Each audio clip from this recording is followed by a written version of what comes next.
Hi there, this is BMX121. Today we are going to be talking about an introduction to global sociology. How are we to reach the goal of sociology for one world? Can we find anything of value in returning to the history of the discipline?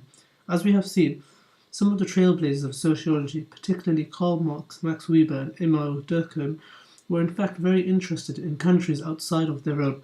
But despite this promising beginning, from about 1914 to the end of the Second World War, comparative sociology went into decline in Europe and North America. This probably had something to do with the growth of intense nationalist feelings and the attempt to fabricate exclusive, powerful modern nation states. As the First World War approached, imperialist and nationalist sentiments were easily inflamed, while inter-European rivalry was raging remorselessly. These big events and large-scale forces can often be tellingly illustrated by small examples.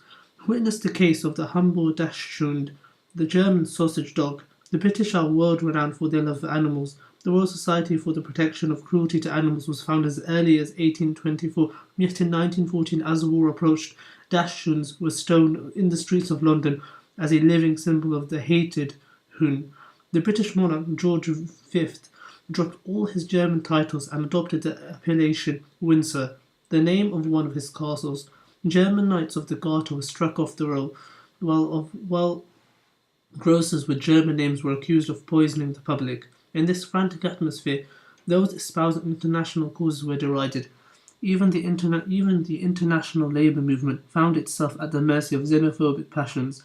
Instead of accepting the Marxist message that workers have no country, young men lined up to fight for their emperors, czars, kings, and kaisers. Many perished in the withering shell fire and churning mud of the killing fields in France. Sociologists were inevitably caught up or caught out by this nationalist fervour. Like other academics in that country, in Russia they became little more than servants of the state.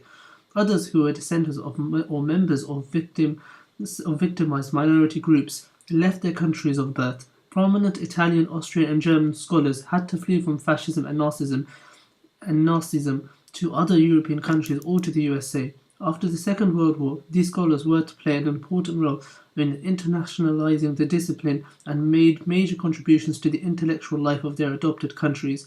In the period up to 1945, sociologists in the USA and UK remained intelligent observers and critics of their own societies, but they rarely lifted their heads above the concerns immediately around them. In front of their eyes were the mass unemployment caused by the Great Depression, the mobilization of men to the front, and the deployment of women in the home front. Discussions of social problems and social realities were focused nearly entirely on local community, urban, or national contexts. The end of the Second World War heralded a new balance of international forces. Japan was one of the defeated countries, yet it had given to the European powers a bloody nose and had brought the USA into the war.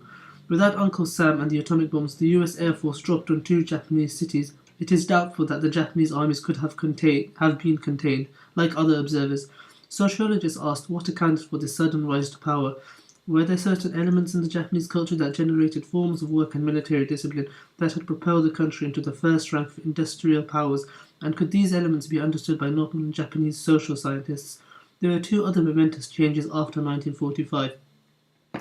The old empires, firstly, were clearly on the way out, not without bloodshed and mayhem. The British were persuaded to leave India, which became independent in 1947. This was the prelude to the decolonization of the rest of Asia, Africa, the Middle East, and the Caribbean. The Dutch left Indonesia in 1949, although the French and Portuguese slugged it out against the tide of history. Eventually, they too were forced to abandon their colonial possessions in Asia and Africa, often retreating in the face of armed rebellion. The French left Algeria in 1962, while former Portuguese Mozambique became independent in 1975. There were new actors on the world stage. People of all colours and backgrounds, not just white people, were making history. It had been arrogant and even absurd for white people to believe that they were the only ones who counted. But given the extent of their empires, the superiority of their arms, and the dominance of their technology and manufacturing projects, that is exactly what many Europeans and US citizens did believe. All these fanciful convictions of racial superiority were shaken to the roots after 1945. As you might expect, some people continue to live in the past. However, far-sighted thinkers and politicians realized that the post-1945 period required a change in public consciousness. One example of the new openness was the foundation in Paris of the United Nations Educational, Scientific and Cultural Organization, UNESCO, in 1946. The preamble to its constitution, cited in Banton, 1994-336, set the tone. This declared the following: "The great and terrible war which has now ended was a war made possibly by the denial of the democratic principles of the dignity, equality, and mutual respect of men, and by the propagation in their place, through ignorance and prejudice, of the doctrine of the inequality of men and races." In these days, we would of course add woman to such a statement, although no doubt the drafters intended to be inclusive. The members of UNESCO's governing committee set themselves the task of studying the basis of racial discrimination, and over a period of some 30 years provided a number of authoritative statements which were agreed by panels of eminent geneticists, biologists, anthropologists, and sociologists. Article 1 of the General Conference of 1978 proclaimed that all human beings belong to a single species and are descended from a common stock. They are born equal in dignity and rights, and all form part of humanity. Not only was there a shift in mood towards universalism, there was a legion of societies out there whose conditions of life, fates, and fortunes were largely unknown to Western scholars. Led by the USA, but soon followed by Japan and the European countries, area studies programs were announced or augmented. Scholars were encouraged to find out anything and everything about the formerly colonized countries, as well as about the communist countries behind the Iron Curtain. Moreover, significant bodies of writers and academics, sociologists included, from outside Europe and North America began to make their mark. Latin America had been decolonized in the 19th century, so it was perhaps not surprising that Chilean, Brazilian, and Mexican sociologists had time to develop sophisticated theories explaining why the societies remained economically and culturally dependent, despite being politically autonomous for decades. One important Latin American sociologist addressing this issue was Fernando Henrique Cardoso, who was later elected president of Brazil. Other influential contributions came from the Egyptian politician-economist Samir Amin, the Martiniquan psychiatrist and political activist Frantz Fanon, and sociologists such as the Pakistani Hamza Alavi and the Jamaican-born Orlando Patterson, who wrote key works on the evolution of slavery and freedom. Sociologists working in Europe and North America were equally excited by the fresh possibilities of understanding many societies, not just their own. Their theories were many and diverse, and we can share only a little of this new ferment of ideas in a few examples. Firstly, Barrington Moore, this was in 1967 and 1972, thought that a comparative historical sociology was needed to understand why some societies prospered while others languished, why some turned into democracies and other dictatorships. Clark Kerr, in 1983, maintained that the varying parts taken by different societies were ultimately to be joined by the unifying logic of industrialization.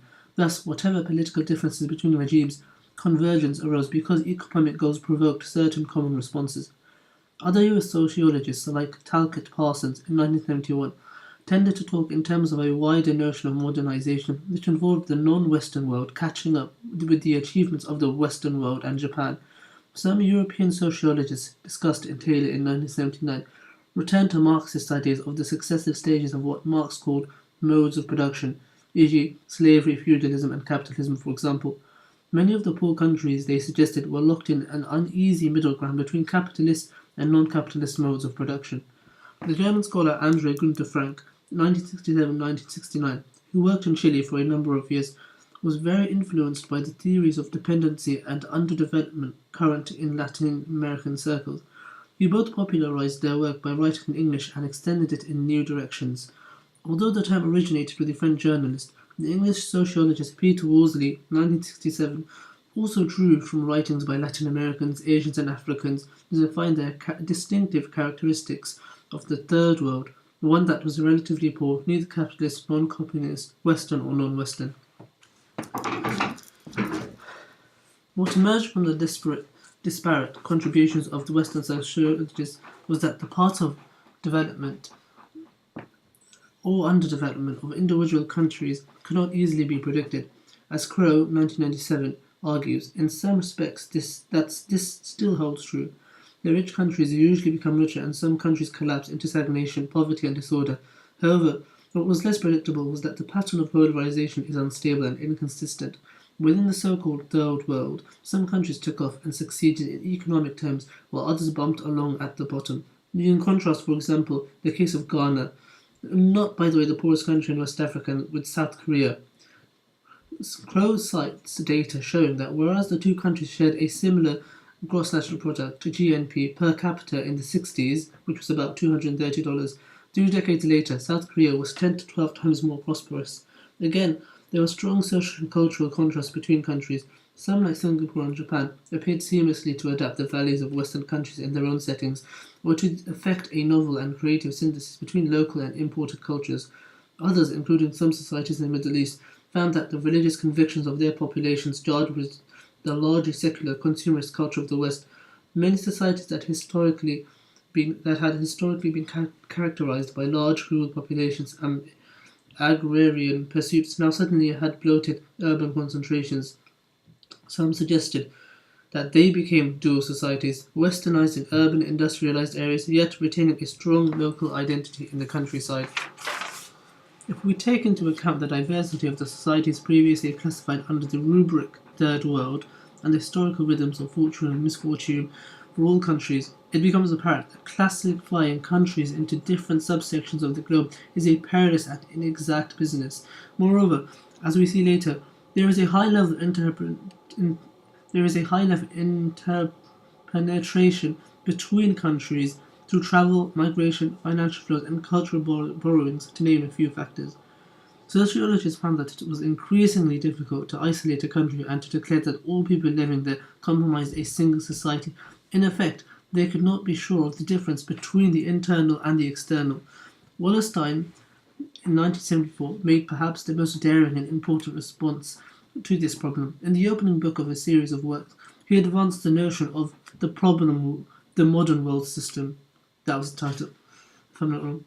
Having considered the difficulties of arranging the world into neat hierarchies and of isolating the nation state as the primary unit of sociological analysis, Wallerstein decided that he would, firstly, abandon the idea altogether of taking either the sovereign state or that vulgar concept, the national society, as the unit of analysis. He decided that neither one of a social system and that one could only speak of social change in social systems. The only social system in this scheme was the world system. Continuing. This declaration symbolizes what an increasing number of sociologists have come to realize. We have to try to think globally, recognize that while social changes may vary considerably in each setting, there are overarching processes and transformations that operate at a global level and impact to one degree or another on everybody. As I said, sociologists found that it was increasingly difficult to isolate a country and to declare that all people living there comprised a single society. In effect, they could not be sure of the differences between the internal and the external. Now I'm going to be talking about globalism and globalization. The first concept has now spread.